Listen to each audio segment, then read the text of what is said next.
Deconstructing diversity. Hi there, we're Carrie and David Grant. Welcome to Deconstructing Diversity.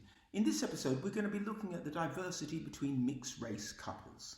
We also have a little bit of intersectionality in a couple of our couples in their sexuality. And our couples are Dan and Suzannah, Eve and Lucy, and Jamie and Lamont. I'd just like you to tell us a little bit about yourselves. So can we start with Dan and Suzannah? Well, I'm Dan. This is my wonderful wife, Suzannah. We've been married for 8 years now, together for 9, and we met working on a musical film project. I work as a wellness manager for Tired Education.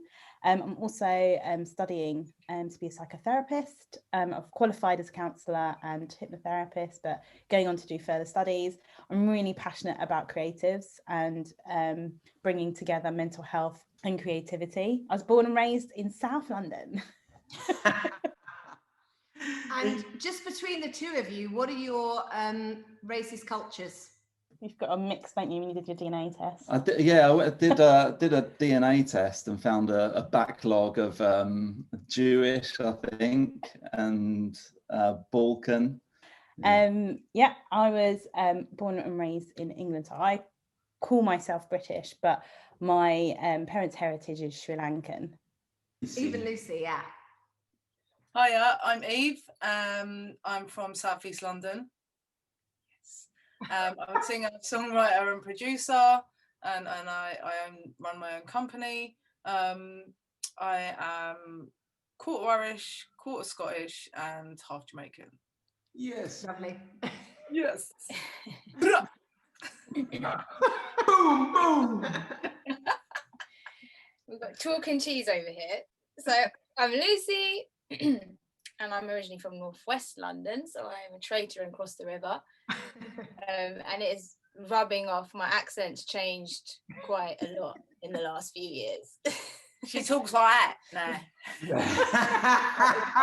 I've been a librarian most of my life. I now manage a library still in northwest London because I need to keep my links. My ties. I can't let it go fully, so I still work there. And Where are you from? Like what are your roots? My roots are not very exciting. I would say mostly English, a dash of Italian, a bit of Irish, bit of Welsh, and a little bit of Scottish, but mostly English, British born. We've been together 8 years this year, like in September. And so let's go to Jamie and Lamont. All right, hi everyone. My name is Lamont. I was born in Birmingham, but now live in London with Jamie. We've been together this is our 6th year. I work currently as a medical educator on pharmaceuticals for patients with severe diseases. I've been doing that for a good 10 years now. From what I know, I'm full Jamaican. My parents are Jamaican. My grandparents were also born in Jamaica, but I think my grandmother is a quarter Indian. My dad's an 8th Indian, and then I technically should be a 16th Indian. Yeah, but that's often the case when you get the cross sections of cultures and races. Just mix up. And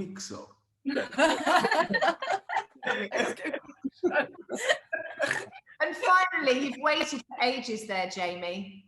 Tell us a little bit about yourself. So it's so funny. I was listening to everybody saying that they're like, 16th Irish or something. Oh my God, we got around. Certainly did. So I am Irish with a little bit sort of Finnish and Iberian. I think I'm like 10% sort of Iberian Peninsula, and then a little bit Jewish as well. So thrilled, little mixture. But I am a singer-songwriter. I also work for Tired Education in A&R and admission. That's me in a nutshell. We've been together 6 years. What was it like when you guys first met in terms of your racial mix? Well, I'm just going to hold up my hand now and just say at that point, I was kind of, I guess you would say, colorblind. So it kind of, I didn't really think about it.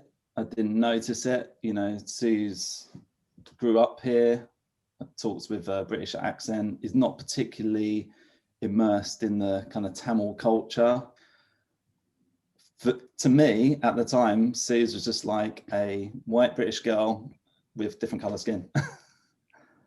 And that obviously evolved a lot, has evolved and is still evolving over this time. I thought Dan was going to be my white saviour, a little bit like white Jesus.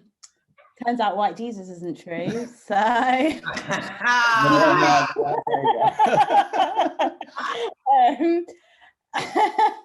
yeah, it was interesting.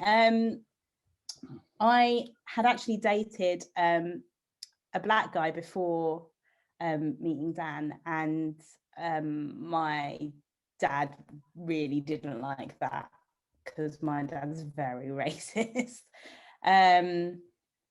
And although he doesn't consider himself to be racist, he wouldn't say that he was racist.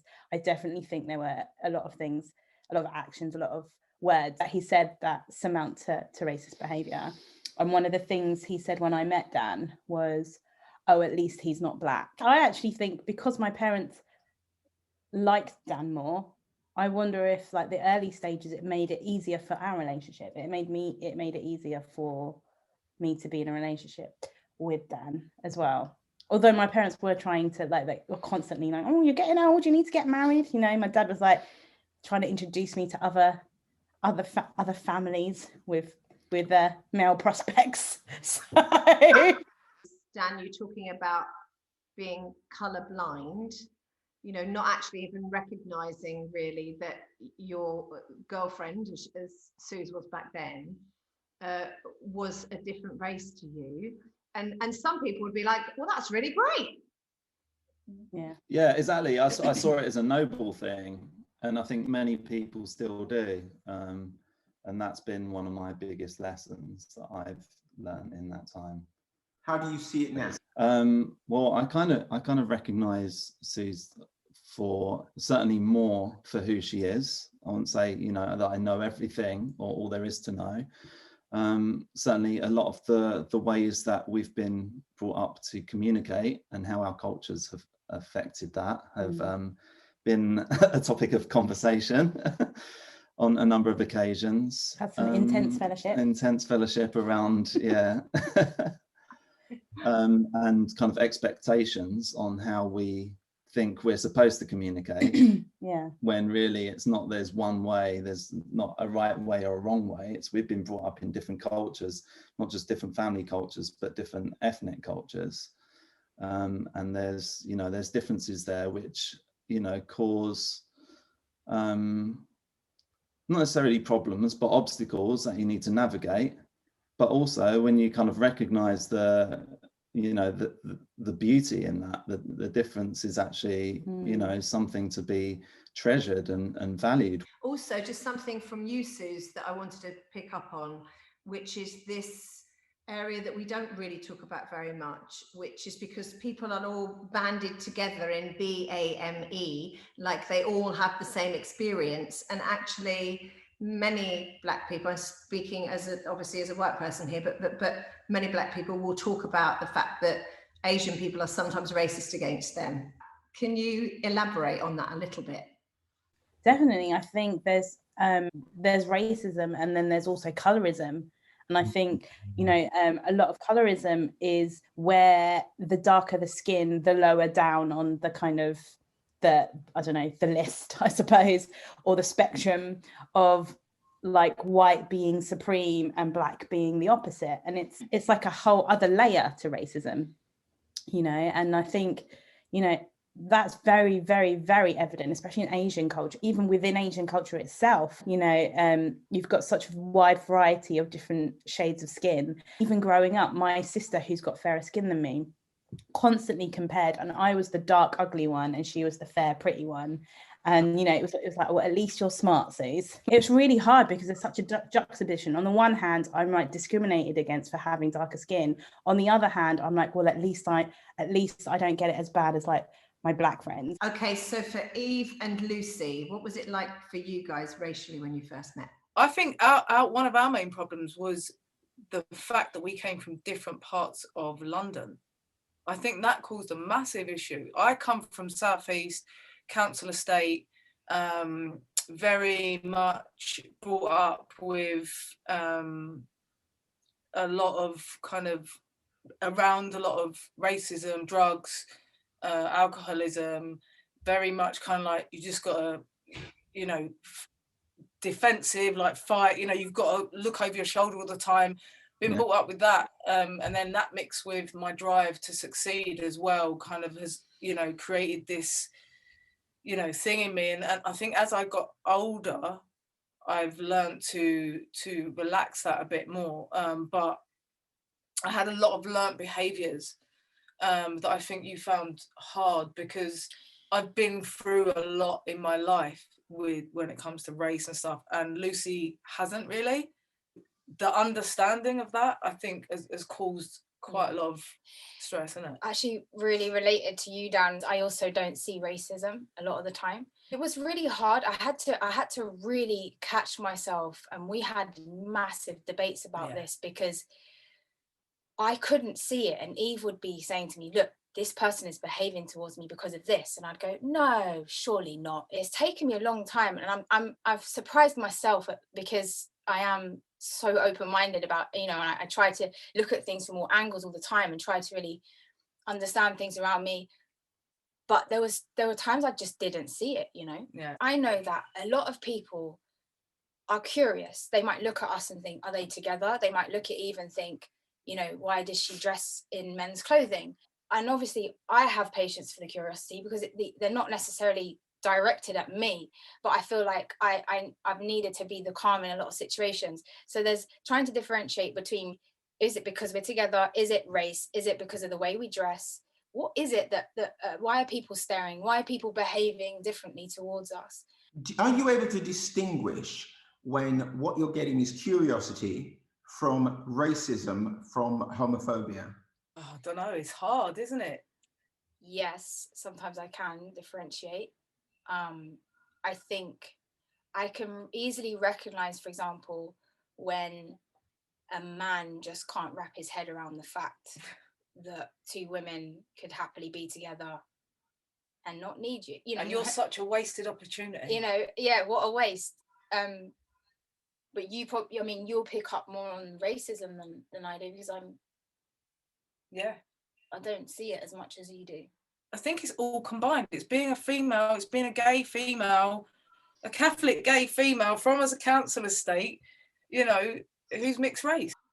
Jamie and Lamont, when you guys met, how was it between the two of you in terms of observation of similarities and difference? So honestly, it's interesting listening. And I mean, you can correct me if I'm wrong. I feel like we've had such a smooth ride. We've had the most wonderful experience in terms of friendship groups, maybe being in London.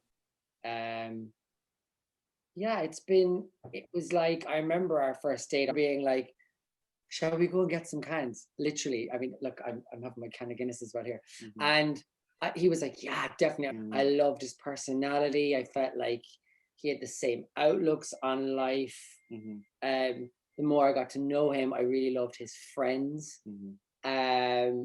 And from my point of view, it was really easy. Yeah, it's been a super smooth like collaboration relationship that we've had, and I think the longer that we've been together, I think the more we understand that whilst we've been brought up in different cultures, there's been loads of similarities. That means that it hasn't been like, oh wow, I had no idea about this, about your culture, and oh my god, that was such a huge shock. I think we had as good as an understanding as possible of each other. You know, my family are, you know, traditional Jamaican family in Birmingham, and you know, I think their outlook, when I look back at it now in comparison to what mine is now, you know, was very particular. You know, they had a very particular view on the world, and they had a very particular view on, you know, the relationships that you should be having and with who as well. And Susie, it's really funny, you know, you said, oh, you know, when you got with someone, at least it wasn't a black man. You know, in my culture, there were always talks around the dinner table about, oh, you know, you can't get with someone who's white. That was kind of like the no-no, you know, really, really interesting. And I would presume that's probably had some form of influence on, you know, rebelling against my family and you know, going, you know, finding, you know, people who are, you know, Caucasian attractive. In Ireland, of course, yes, there are sort of racist undertones to like, that person is black, but actually I feel like where it comes from is a sort of more of a curiosity. And as soon as they, I mean, and Lamont, maybe you can say differently, or maybe I don't know what your experience has been, but I definitely feel like for a lot of people, like, oh, you're with someone black, okay, oh, and it's more like, what's that like?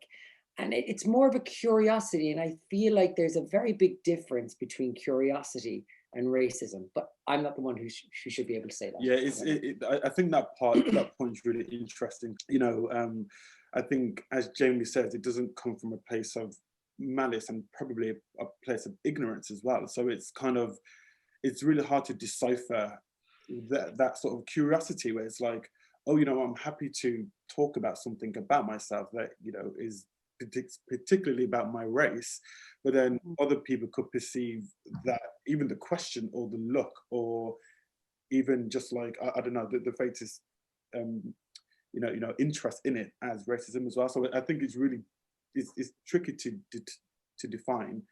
In mixed race relationships, the people who are not white but have grown up in white culture actually have an advantage, in as much as when you went to school, when you go to work, all of the people who you mix with, or many of the people who you mix with, were white. So in a way, we kind of would know more about white culture on initially meeting than they'd know about ours.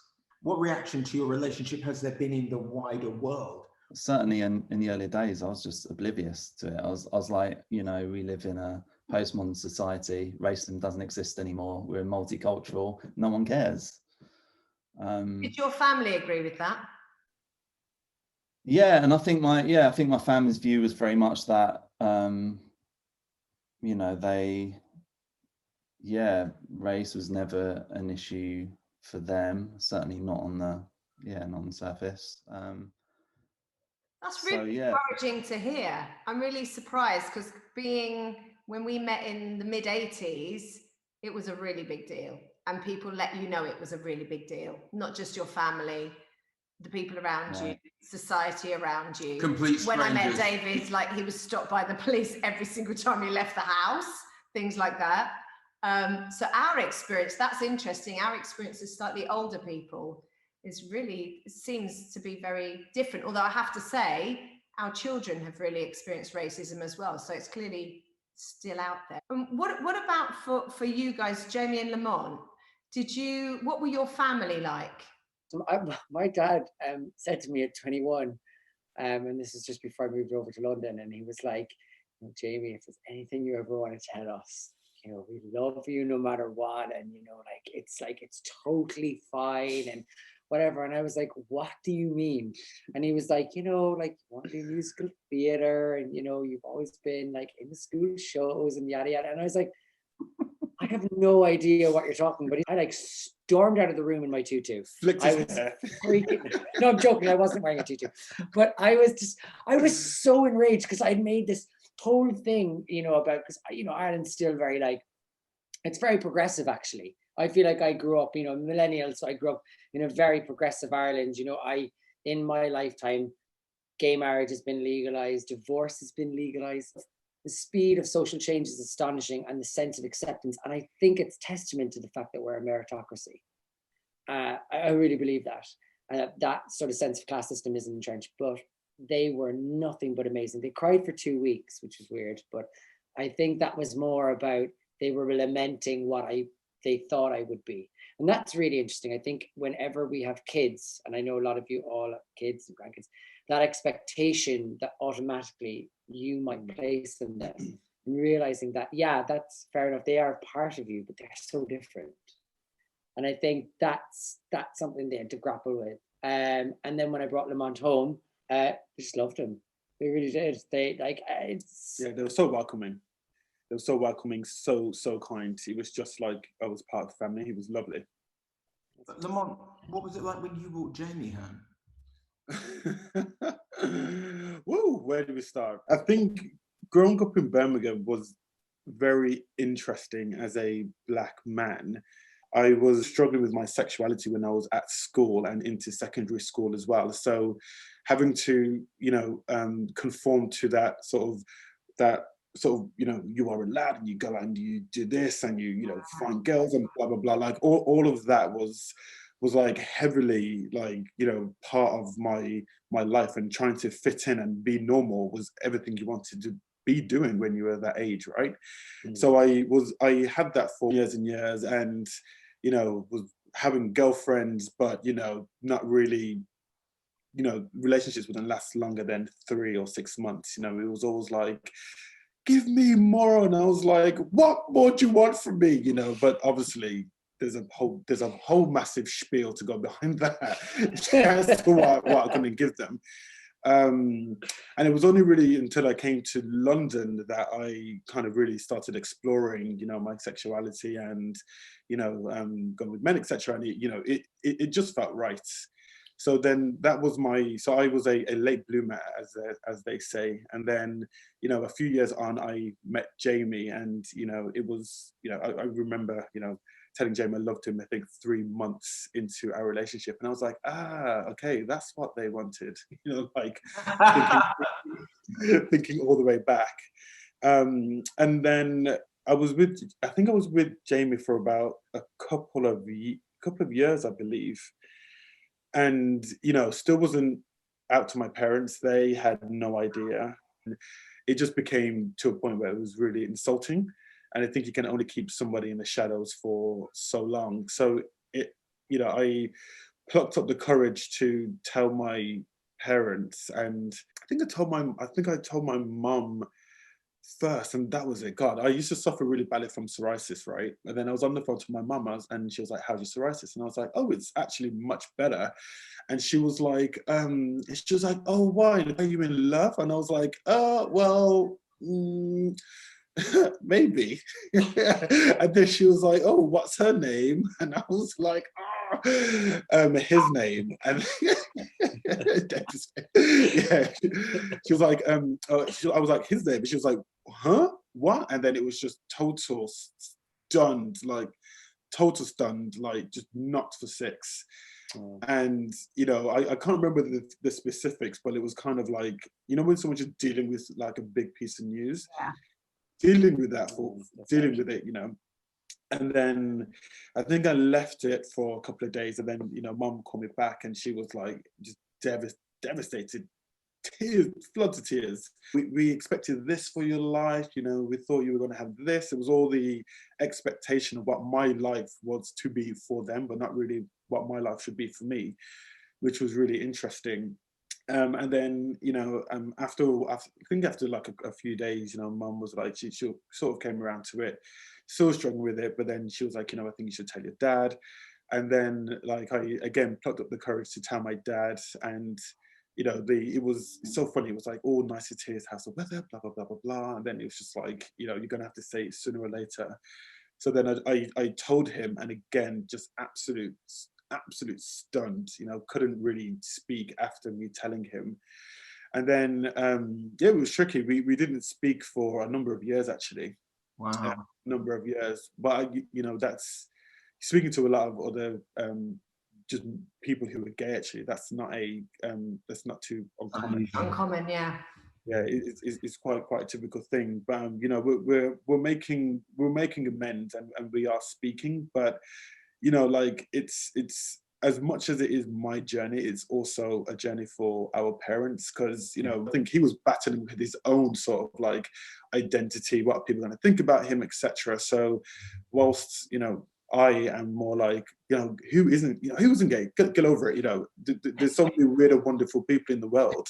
Yeah. Whereas for him, I can't really put that pressure or that demand on him as well. So it's kind of like, you know, kind of we have to be, you know, as understanding as possible. So it's still a work in progress, but it's much better than where it was like a few years back, for sure.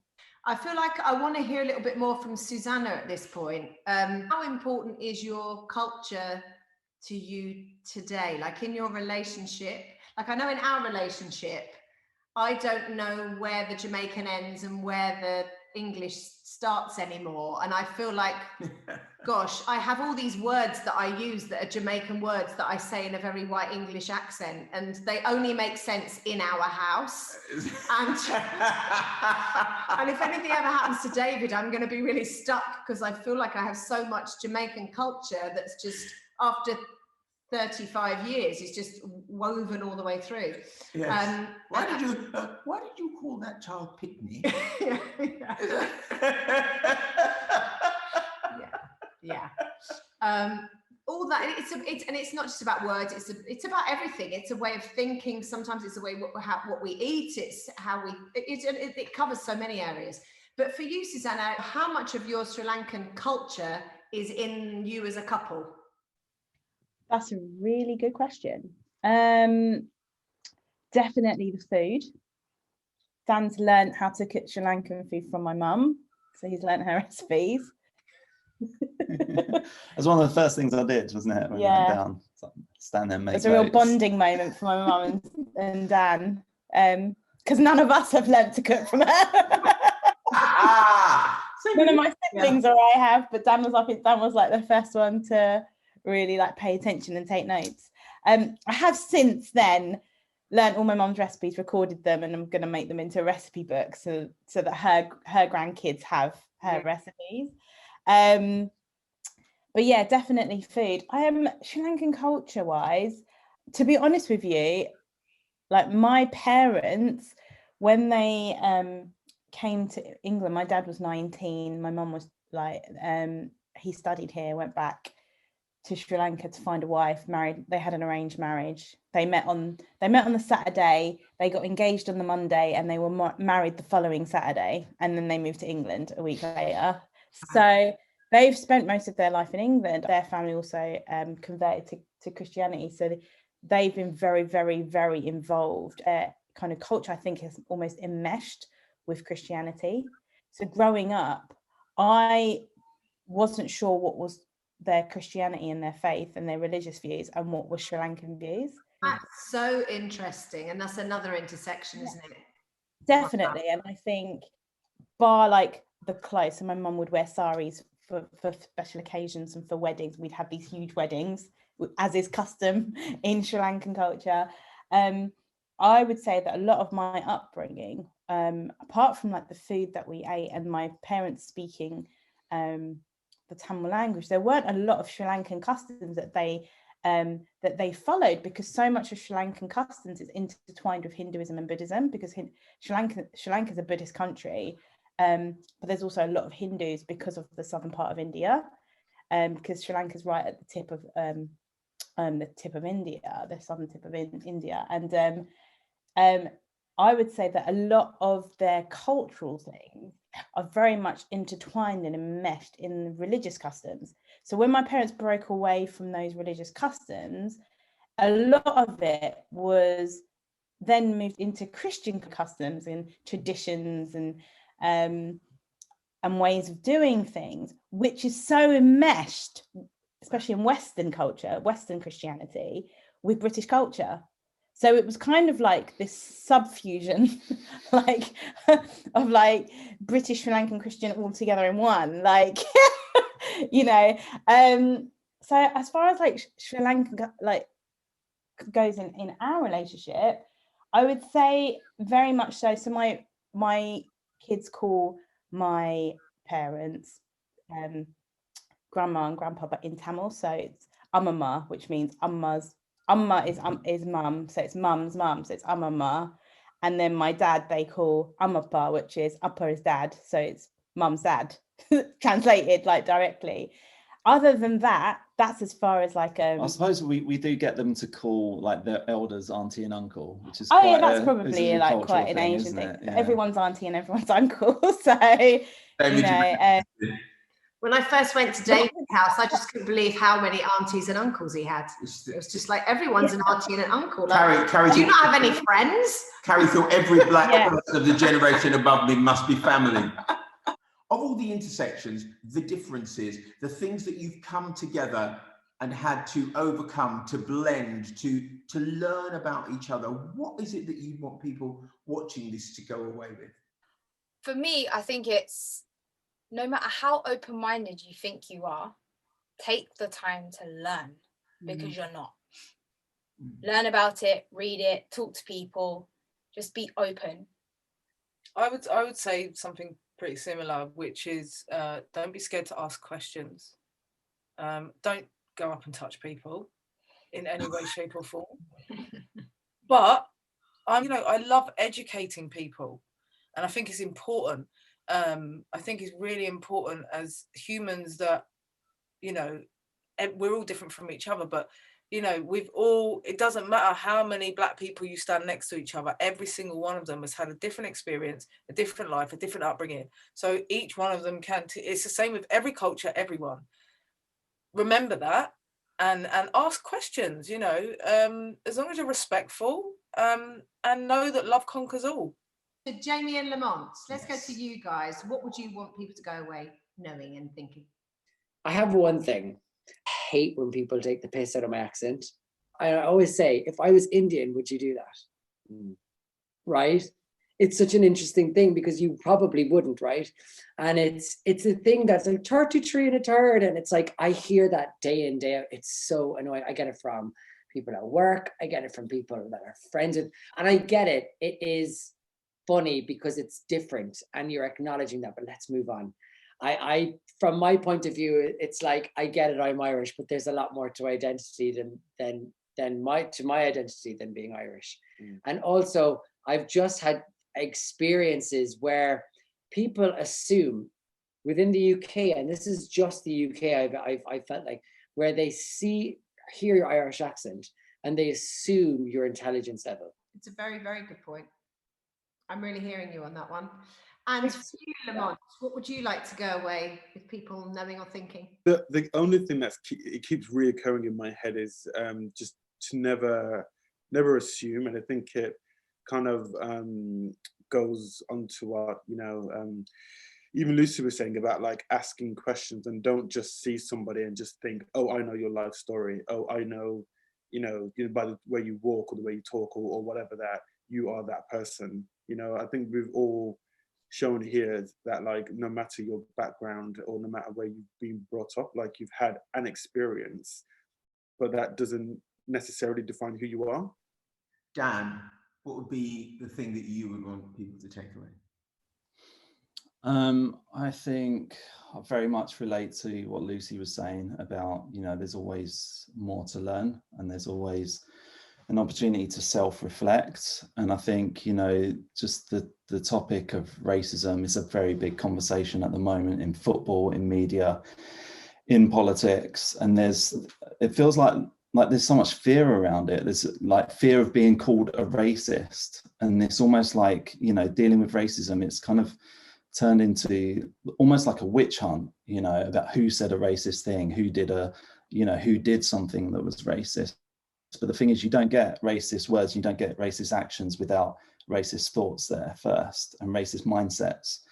And some of those are intentional, but a lot of it we've just grown up with in the society that we've all grown up in. We've inherited thoughts and ideas, and it takes a journey of self-reflection to discover that, and looking into our own upbringing, our education, our history, the history we've been taught, the actual history.